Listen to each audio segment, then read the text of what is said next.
It's a little cold and gloomy outside today, so I thought it was the perfect time to make a cup of warm tea and chat about some healthy habits. One of the things I love about starting a new year is that we tend to be more introspective, so it's a perfect time to evaluate our habits and assess if they are still serving us positively or not. As many of you know, almost 8 years ago now, I was diagnosed with celiac disease, along with a handful of other autoimmune conditions, just for good measure.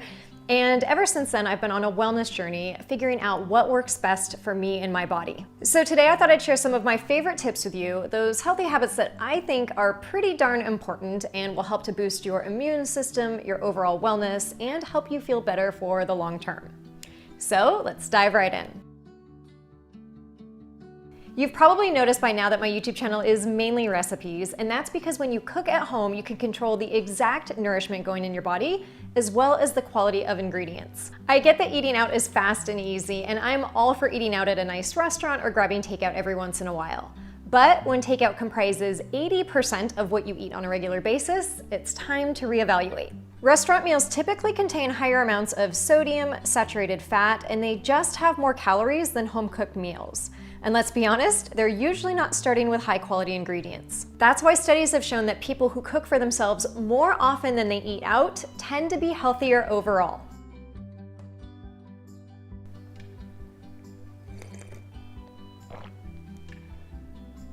I've traveled quite extensively, and I've noticed this interesting thing, mainly in Western culture, and it's that we have these notions of what breakfast, lunch, and dinner should look like, mainly because of how we've been marketed to. Breakfast is a bowl of cereal or toast with some jam or pancakes with syrup. Lunch could be a sandwich or a salad or even a slice of pizza, and dinner could be chicken, beef, or fish with maybe a side of rice or potatoes and veggies. But in other parts of the world, food is simply food and it can be eaten any time of day. On Instagram, you'll often see me eating leftover salmon and sweet potato for breakfast, or a couple of soft-boiled eggs and salad greens for dinner. The fact that you can eat any food any time of day is such a simple mindset shift, and yet it's so important to remember.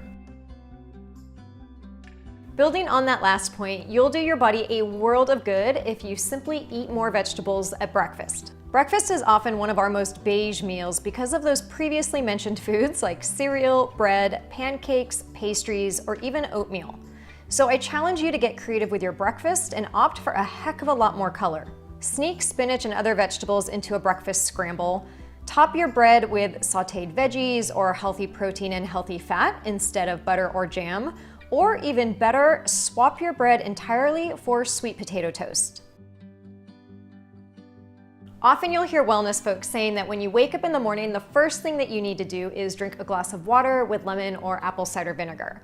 And if you have lemon or apple cider vinegar, that's great, but I want to simplify it even further and say just drink a glass of water and drink it not only in the morning, but at several times throughout the day. Water is essential to life, and your body needs it to function properly. But in the morning, water will increase your mental clarity and level of alertness, and it will jumpstart your metabolism. So before you grab a coffee or a tea, drink a large glass of water first, and then make sure to stay hydrated throughout the day. I tend to get the munchies between meals, especially as I work from home, so I found that it's super important for me to keep healthy snacks front and center. If I open the pantry and I see chocolate right in front of me, I'll admit that it would challenge even my willpower not to grab it. So instead, I keep chocolates low and out of sight in my pantry and keep healthy snacks like nuts front and center. The same goes for my countertop and fridge, where fruit is always visible and veggies are meal prepped and ready to be eaten. Because at the end of the day, it's about helping yourself to make healthy choices.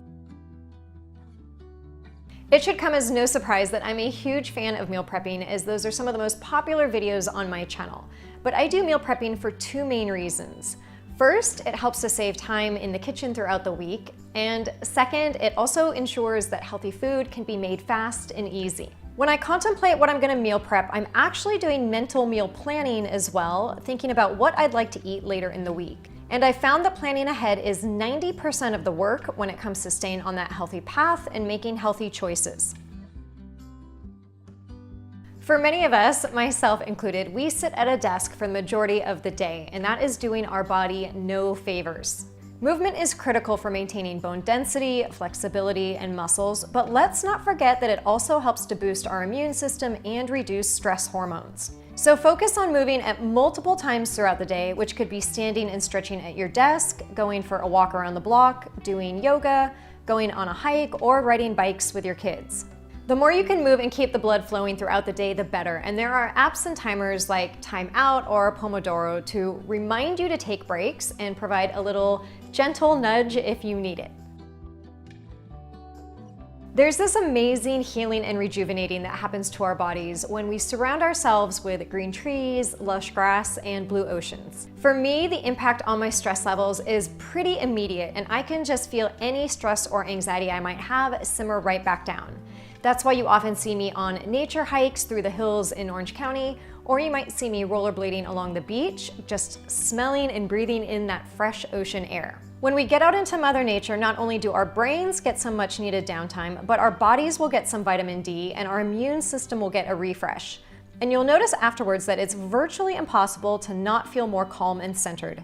So I always aim to get at least 2 hours of one-on-one time with Mother Nature every week.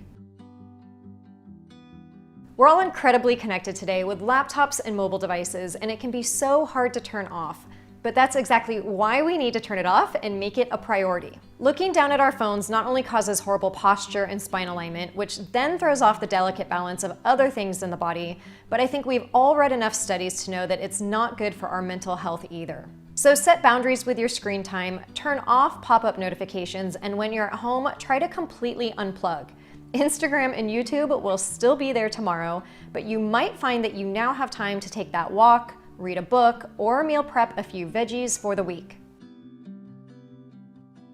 Out of all of the tips I'm sharing with you today, the one I'm constantly working on, and I probably always will, is managing stress. I always say that there's a reason that I called my business Downshiftology, and it's because sometimes we teach what we most need to learn. The simple fact is that we will never live in a world that's completely stress-free, but we can learn to manage our stress better with practice. Meditation, yoga, and acupuncture are great ways to reduce stress and calm both the body and the mind. And I'm a huge proponent of all three. But even just 5 minutes of closing our eyes and taking several deep breaths works wonders as well. I always say that sleep and stress are just as important as food in terms of the impact they have on the body. So if you feel your anxiety or your tension level is rising, take that as a signal that you need a quick timeout and maybe sit down and take a few deep breaths. So speaking of sleep, it truly is one of the most important yet often overlooked factors of staying healthy. When we sleep, our brain is repairing and renewing cells, the body is regenerating and producing critical hormones, and our immune system is fighting infections. There's a whole lot going on in the body when we're getting shut-eye, and that's why sleep deprivation is tied to so many different health issues. For optimal long-term health, sleep needs to be a top priority, and we need to remember that it's absolutely essential to our emotional and physical well-being.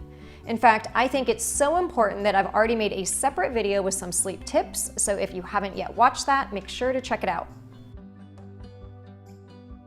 If there was one health tip I could scream from the mountaintops, it's this. And that is that there is no one-size-fits-all when it comes to diet, health, and wellness. A certain diet or supplement may have been beneficial for your coworker, your mom, or your sister, and it may not have the same effect on you. And that's because you have vastly different genetics, a different microbiome, different stress levels, different ancestry, and different, well, pretty much everything. The best thing that you can do for your health is to figure out, and I mean really figure out, what makes you feel your absolute best. And then remember that what made you feel good last year may not be the same thing that makes you feel good next year. Our bodies are not static, they are always changing, and so we must be open to change as well. Now, I'm sure I could go on with more habits and tips, but I think those 12 are the ones that have been most impactful in my life and changed my wellness trajectory more than I could have ever imagined. And I think the takeaway here is that none of these are necessarily earth-shattering. In fact, many of them you were probably already aware about, but it's doing them that's key. And when it comes to all of these healthy habits, it's really a cumulative effect of a lot of little things that add up over time. I hope you guys enjoyed the video, and if you have additional healthy habits or tips, you can share those in the comments below or over on my Instagram or in our private Facebook group. If you like the video, make sure to give it a thumbs up, share it with your family and friends. It always means a lot when you share it. And I will see you again next week with a tasty new recipe.